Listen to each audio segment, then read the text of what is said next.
ನಮಸ್ಕಾರ ವೀಕ್ಷಕರೇ, Karnataka power TV ನ್ಯೂಸ್ಗೆ ತಮ್ಮೆಲ್ಲರಿಗೂ ಸ್ವಾಗತ. ವಾರ್ತೆಗಳ ವಿವರ.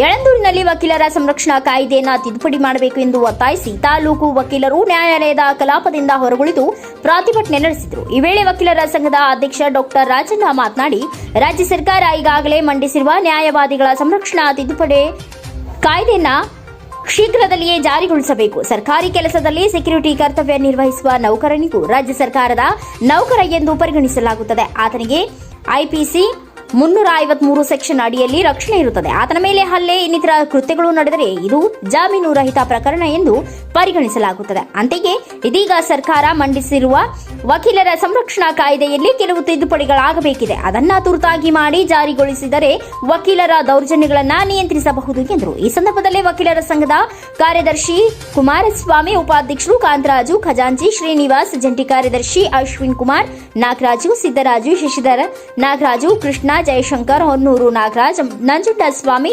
ಮಂಜುನಾಥ್ ಇತರರು ಹಾಜರಿದ್ದರು. ವರದಿಗಾರ Ramanikantha Nayak, Karnataka power TV news, Yelandur. ವಕೀಲರ ಹೋರಾಟಕ್ಕೆ, ವಕೀಲರ ಬೇಡಿಕೆ, ವಕೀಲರಿಗೆ ವಕೀಲರ ಕಾಯ್ದೆ ತಿದ್ದುಪಡಿ ಆಗಲಿ.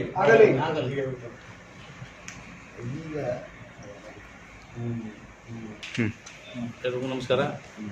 ಈ ದಿನ ಏನು ನಮ್ಮ ನ್ಯಾಯವಾದಿಗಳ ಸಂರಕ್ಷಣಾ ಕಾಯ್ದೆ 2023 ಜಾರಿ ಆಗ್ತಿದೆ, ತುಂಬ ಸಂತೋಷ. ಆದರೆ ಅದರಲ್ಲಿ ಕೆಲವು ಮಾರ್ಪಾಡುಗಳಾಗಬೇಕು. ಅಂದರೆ ಮೊದಲು ಈಗ ಬೇಲಬಲ್ ಮಾಡಿದರೆ ಅದು ನಾನ್ ಬೇಲಬಲ್ ಆಗಬೇಕು.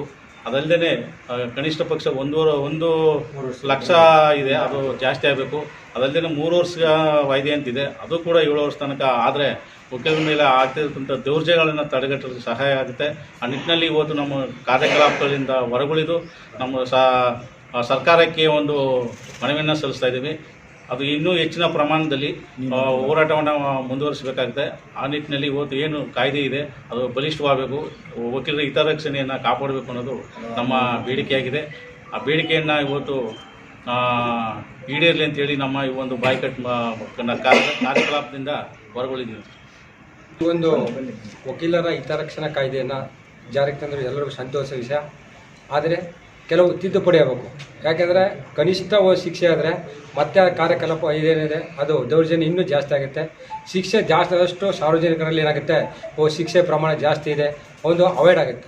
ಈ ಒಂದು ಉದ್ದೇಶದಿಂದ ಏನು 3 ವರ್ಷದಿಂದ 7 ವರ್ಷ ಶಿಕ್ಷೆ ಆಗಬೇಕು, 1 ಲಕ್ಷದಿಂದ 10 ಲಕ್ಷವರೆಗೆ ದಂಡವನ್ನು ವಿಧಿಸುವಂಥ ಕಾಯ್ದೆ ಆಗಬೇಕು ಅಂತ ಹೇಳಿ ಈ ದಿನ ಒಂದು ತಿದ್ದುಪಡಿ ಆಗುವವರೆಗೂ ಸಹ ನಾವು ವಕೀಲರ ಸಂಘದ ಎಲ್ಲ ಸದಸ್ಯರು ಒತ್ತಾಯಿಸಿ ಮತ್ತು ಸರ್ಕಾರಕ್ಕೆ ಒಂದು ಮನವಿಯನ್ನು ಸಲ್ಲಿಸುತ್ತಿದ್ದೇವೆ.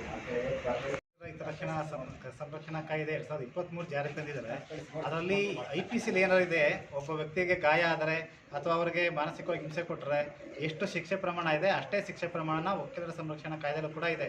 ಹಂಗಾಗಿ ಇದೇನು ಅಂತ ಸ್ಟ್ರಾಂಗ್ ಆಗೇನಿಲ್ಲ, ತಂದಿದ್ದಾರೆ ಅಷ್ಟೇ. ನೆಪಮಾತಕ್ಕೆ ತಂದವರೆ ಏನಾದರೂ ವಕೀಲರಿಗೆ ಕಣ್ಣೊಡಿಸೋ ತಂತ್ರವಾಗಿ ಅದನ್ನು ತಂದಿದ್ದಾರೆ. ಆದರೆ ಅದರಲ್ಲಿ 3 ವರ್ಷ ಅಪ್ ಟು 3 ವರ್ಷ ಅಂತ ಹೇಳಿದ್ದಾರೆ. 3 ವರ್ಷ IPCಲಿ ಕೂಡ ಇದೆ. ಹಂಗಾಗಿ ಇದರಲ್ಲಿ ಸ್ಪೆಷಾಲಿಟಿ ಏನು ಕಂಡುಬರಲ್ಲ.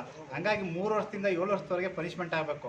ಅದಲ್ಲದೆ 1 ಲಕ್ಷದಿಂದ 15 ಲಕ್ಷದವರೆಗೆ ದಂಡ ವಿಧಿಸಬೇಕು. ಅಲ್ಲದೆ ವಕೀಲರು ಯಾರು ಕಂಪ್ಲೇಂಟ್ ಕೊಡ್ತಾರೆ, ಅವರು ಯಾರ ವಿರುದ್ಧವಾಗಿ ಯಾರಿಗೆ ಹಾನಿಯಾಗಿರ್ತದೆ ಅಥವಾ ಯಾರಿಗೆ ಮಾನಸಿಕವಾಗಿ ಘಾತವಾಗಿರ್ತದೆ ಅಂಥವ್ರಿಗೆ ಸರ್ಕಾರದಿಂದ ಪರಿಹಾರ ರೂಪದಲ್ಲಿ ಘೋಷಣೆ ಮಾಡಿರ್ಬೇಕು, ಪರಿಹಾರ ಕೊಡಬೇಕು ಅವ್ರಿಗೆ.